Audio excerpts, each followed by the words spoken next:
नमस्कार, मैं सोनू वर्मा आप सबका अपने इस YouTube चैनल में मैं स्वागत करता हूं। ऑनलाइन क्लासेस की सीरीज में आज हम लोग ग्राफिकल रिप्रेजेंटेशन ऑफ मोशन पढ़ेंगे।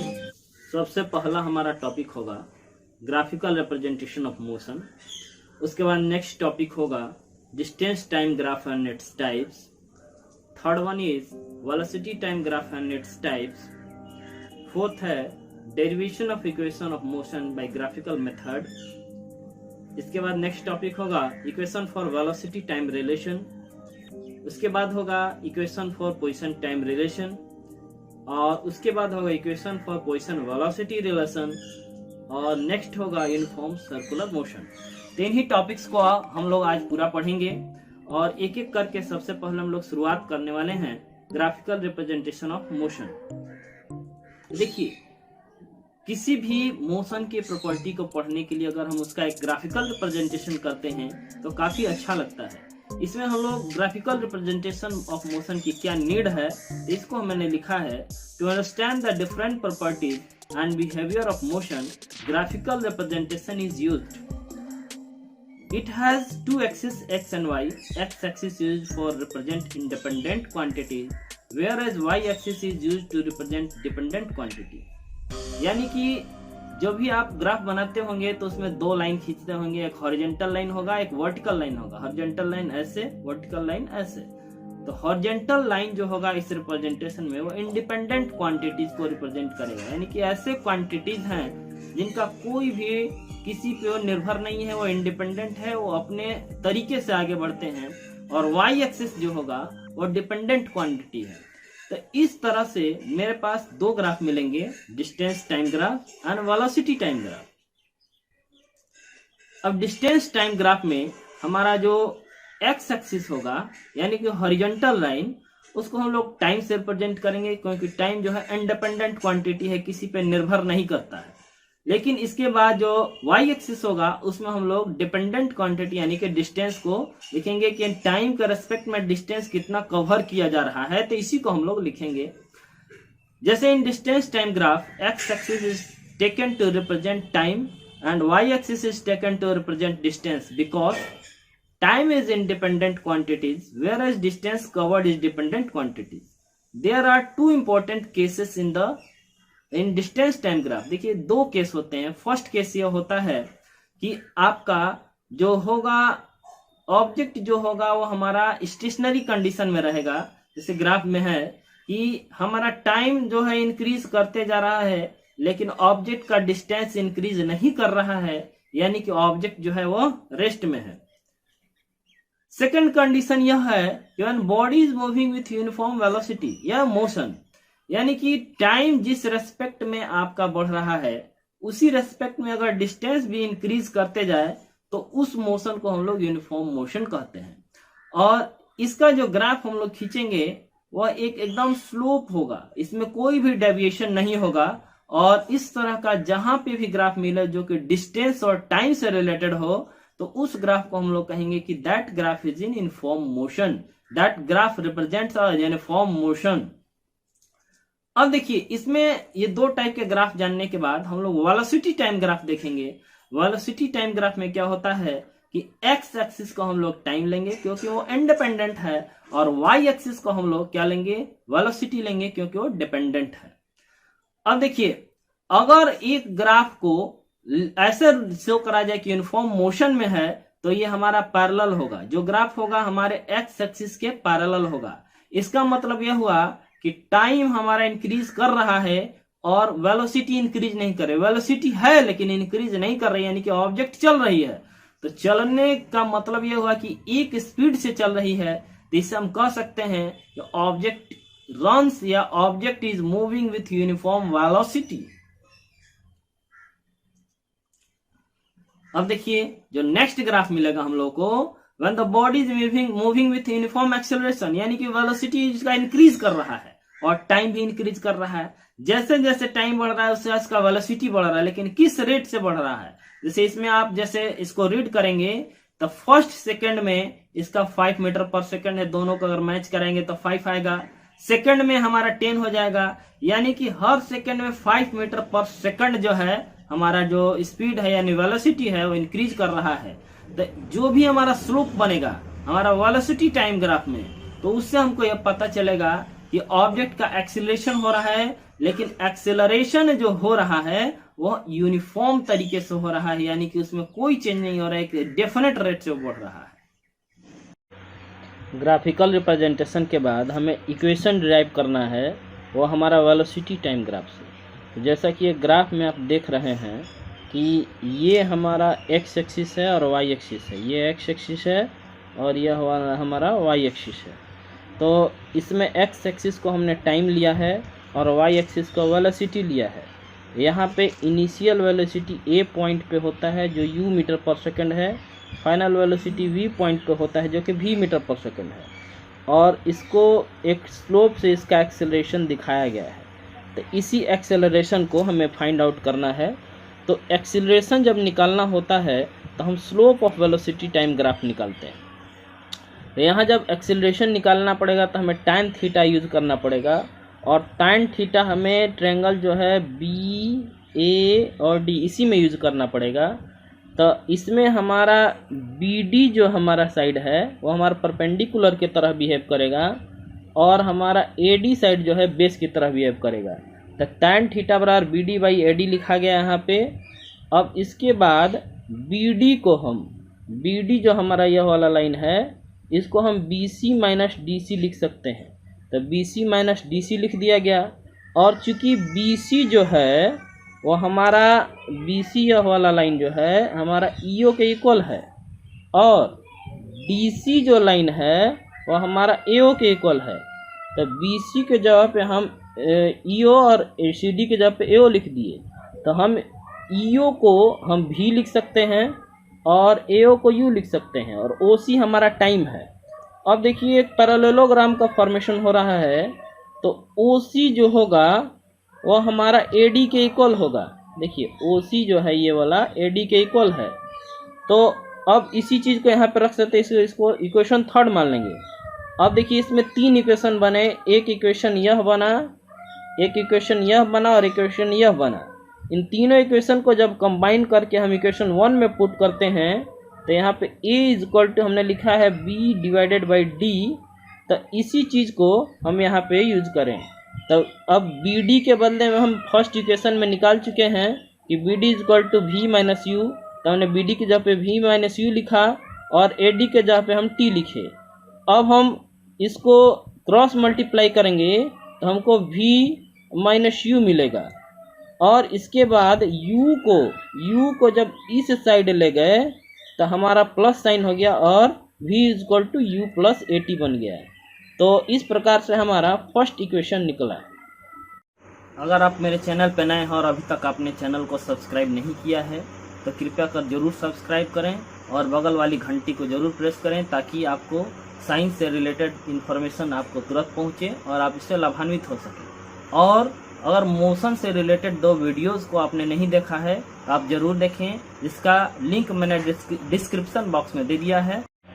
सेकंड इक्वेशन के डेरिवेशन में भी हमें वेलोसिटी टाइम ग्राफ का ही यूज़ करना है, और यह जो हमारा है यह हमारा टाइम का ग्राफ है और यह जो है हमारा वेलोसिटी का ग्राफ है। तो इसमें भी सेम चीज़ है, यहाँ पे हमारा u होता है और यहाँ पे v होता है, और इसको एक स्लोप के डायरेक्शन से दिखाया गया है। अब देखिए हमें इसका डिस्टेंस निकालना पड़ता है। तो जब भी हमें मिलेगा वेलोसिटी टाइम ग्राफ तो उससे हमको डिस्टेंस निकालना होगा। तो इसके द्वारा कवर किया गया पूरा एरिया, यानी कि यहाँ से लेके ये पूरा एरिया का हम पूरा रीजन का हम एरिया निकाल दे तो हमारा डिस्टेंस कवर्ड होता है। तो इस एरिया में हमें 2 तरह की चीज़ें मिलेंगी, एक हमारा यह ट्रायंगल है और दूसरा हमारा यह एक पैरेललोग्राम है। तो इन दोनों का रेक्टेंगल भी कह सकते हैं, इन दोनों का एरिया निकालना है हमें। तो अब डिस्टेंस निकालने के लिए हम ओ ए बी सी माने ओ ए बी सी, यह सी है, तो इसको हम लोग निकालेंगे इसका एरिया।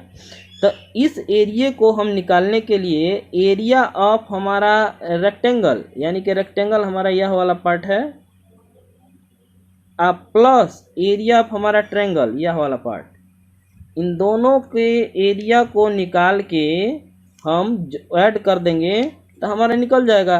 तो area of rectangle O A into A D है, ओ ए इंटू ओ ए हमारा यह हो गया और ए डी हमारा यह हो गया। तो ओ ए इंटू ए डी लिख दिया गया। अब हमारा एरिया ऑफ ट्रायंगल है तो half into base into height होता है। तो बेस हमारा यह है और हाइट इसके लिए यह है। तो हाफ इंटू बेस हमारा ए डी है और हाइट हमारा बी डी है। और बी डी को हमने पिछले क्वेश्चन की तरह B C minus C D लिखा है। फिर यू ओ ए जो है ओ ए के जहाँ पे यू लिख सकते हैं, कहीं कि हमारे यहाँ पे इनिशियल वेलोसिटी यू होता है यहाँ पे। और इसके बाद ए डी को ए डी हमारा है, इसको हम लोग टाइम ग्राफ है तो इसको टी से डिनोट कर दिए। और बी डी को B C minus B D लिखे हैं। बी सी जो है ये वाला लाइन हमारा यू को डिनोट करेगा, सॉरी वी को डिनोट करेगा। और सी डी जो है हमारा यू को डिनोट करेगा, तो इसको हम वी माइनस यू लिख सकते हैं। तो यहाँ पे अभी तक हमारे पास मिला आपका वी मैंने S is equal to U T plus 1/2 into T into V minus U. अब देखिए जब हम लोग फर्स्ट इक्वेशन डिराइव किए थे इसके पहले, तो उसमें हमने v is equal to U plus A T लिखा। अब हम v को इस साइड ले जाते हैं तो माइनस हो जाएगा, यानी कि v minus U is equal to A T है। इसको इक्वेशन हम सेकंड मान लेंगे। अब इसी वैल्यू को हम इक्वेशन फर्स्ट में पुट करेंगे। तो हमारा फर्स्ट इक्वेशन हमारा यहाँ पे है। इस इक्वेशन को हम लोग इस इक्वेशन में पुट करते हैं तो हमको मिलता है S is equal to U T plus half T into A T. कहें कि हमारा v minus U is equal to हमारा ए टी हम यहाँ पे निकाल चुके हैं। तो अगर हम पुट करेंगे तो हमारा मिलेगा S is equal to U T plus half A T square. और यह हमारा जो इक्वेशन है वो सेकेंड इक्वेशन ऑफ मोशन है। थर्ड इक्वेशन में भी हमें वेलोसिटी टाइम ग्राफ का यूज़ करना है। यहाँ पे सेम है, हमारा टाइम ग्राफ हमारा एक्स एक्सिस है और वेलोसिटी ग्राफ हमारा वाई एक्सिस है। अब इसमें जो हमारा स्लोप यहाँ पे हमारा इनिशियल वेलोसिटी होगा और यहाँ पे हमारा फाइनल वेलोसिटी होगा। इसको मैंने यू मीटर पर सेकंड और वी मीटर पर सेकंड लिखा हुआ है। अपने यहाँ पे भी लिख दिया है मैंने, u is equal to initial velocity और v is equal to final velocity. अब इसमें डिस्टेंस निकालना है, इसमें भी हम लोग डिस्टेंस निकालेंगे। तो मैंने पिछले बार भी बताया कि हमारा पूरा इस एरिया, ये पूरा रीजन का हम लोग एरिया निकाल लेंगे तो हमारा डिस्टेंस निकलेगा। तो यहाँ पे इसको कंसीडर किया जा रहा है कि हमारा एक ट्रेपेजियम है, ये साइड पैरेलल है और यह इनके बीच का डिस्टेंस है और यह जो है हमारा एक नॉन पैरेलल साइड है। तो यहाँ पे हम क्या करेंगे कि सम ऑफ पैरेलल साइड कौन कौन मिलेगा, ये वाला साइड और ये वाला साइड। और उसके बाद डिस्टेंस बिटवीन देम मान लो कि ये, तो इसी चीज़ का यूज किया गया है। सम ऑफ पैरेलल साइड्स में ओ ए यानी कि ये वाला, हमारा दूसरा है बी सी यानी कि ये वाला, और ओ सी जो है इनके बीच का डिस्टेंस है। तो इसी चीज़ को हमने लिखा। तो हम ए ओ जब लिखेंगे तो इसके बदले में हम यू लिख सकते हैं, और बी सी जब लिखेंगे तो इसके बदले में वी लिख सकते हैं, और ओ सी के बदले में हम लोग टी लिख सकते हैं। और इस तरह से इसको हम इक्वेशन 1 मान लेंगे। अब हम लोग जो फर्स्ट इक्वेशन डिराइव किए थे v is equal to U plus A T, तो इस v को हम लोग, इस u को हम लोग इस साइड ले जाएंगे तो माइनस हो जाएगा, यानी कि v minus U is equal to A T होगा। फिर ये a को जब इस साइड ले जाएंगे तो ये डिवाइड हो जाएगा, यानी कि v माइनस यू बटा a is equal to T. और इसको हम लोग सेकेंड इक्वेशन मान लेंगे। अब इस इक्वेशन को हमें क्या करना है कि फर्स्ट में पुट कर देना है, इसमें हमें पुट कर देना है। तो देखिए क्या हो जाएगा, s इज इक्वल टू 1/2 आपका v प्लस यू आप इंटू, यहाँ पे हम लोग ये वैल्यू को पुट करेंगे v minus you upon a, क्योंकि ये हमारा t का वैल्यू है। और देखिए यहाँ पे v ऊपर, देखिए ऊपर वाले न्यूमरेटर में v प्लस यू और v माइनस यू दिया गया है। तो a प्लस बी और a माइनस बी के फॉर्मूले पे ये है, तो इसलिए हम इसको v square minus you square लिख सकते हैं। नीचे 2 और a में मल्टीप्लाई होगा तो 2a हो गया, तो इधर s/1 हो गया, इधर v square minus you square बटा में 2a। अब इसको क्रॉस जब मल्टीप्लाई किया जा रहा है तो ये v square minus you square इस साइड आ जाएगा LHS, और 2a में s से मल्टीप्लाई होगा तो 2s। ये हमारा थर्ड इक्वेशन है। लेकिन इस इक्वेशन में ऐसा भी किया जाता है कि ये u स्क्वायर को इस साइड ले जाएं, ये प्लस में हो जाएगा, तो v square is equal to U square plus 2ac हमारा थर्ड इक्वेशन है। तो ये हमारा तीनों इक्वेशन था। अंतिम टॉपिक के रूप में हम लोग को यूनिफॉर्म सर्कुलर मोशन पढ़ना है। तो सबसे पहले हम लोग जानेंगे कि यूनिफॉर्म सर्कुलर मोशन किसे कहते हैं। यूनिफॉर्म मोशन जैसे कि हम लोग जानते हैं कि when an object travels equal distance in equal interval of time then the object is said to be uniform motion. तो अगर वही मोशन एक सर्कुलर पाथ में हो तो उसी को हम लोग यूनिफॉर्म सर्कुलर मोशन कहते हैं। यानी कि when a body travels equal distance in equal interval of time over a circular path it speed is uniform. यानी कि अगर एक सर्कुलर पाथ में एक यूनिफॉर्म स्पीड से कोई बॉडी ट्रैवल करती है तो उसकी स्पीड को हम लोग यूनिफॉर्म सर्कुलर स्पीड कहते हैं। नेक्स्ट है the motion of a body is said to be uniform. Next है the direction of motion at any instant of time along the tangent to the circular path at any instant. यहाँ पे एक आपको figure दिख रहा है, इस figure में एक सर्कल है और इस सर्कुलर पाथ पे हमारा 3 पोजीशन दिखाए गए हैं ऑब्जेक्ट के, ए पोजीशन, बी पोजीशन और सी पोजीशन।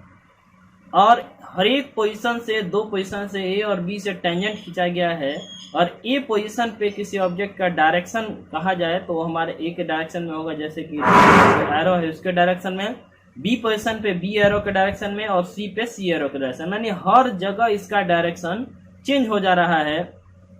तो अब ये पूछा जा रहा है कि when an object travels in uniform circular motion whether there be any acceleration और नॉट। इसका जवाब होगा कि अगर कोई ऑब्जेक्ट एक सर्कुलर पाथ में यूनिफॉर्म मोशन से ट्रैवल कर रही है तो उसमें एक्सेलरेशन होगा। This is only due to the change in the direction of the object. यानी कि हर पॉइंट पे उसका डायरेक्शन चेंज हो रहा है, इसका मतलब उसकी वेलोसिटी भी चेंज हो रही है और इस प्रकार से वह हमारे यूनिफॉर्म सर्कुलर मोशन है।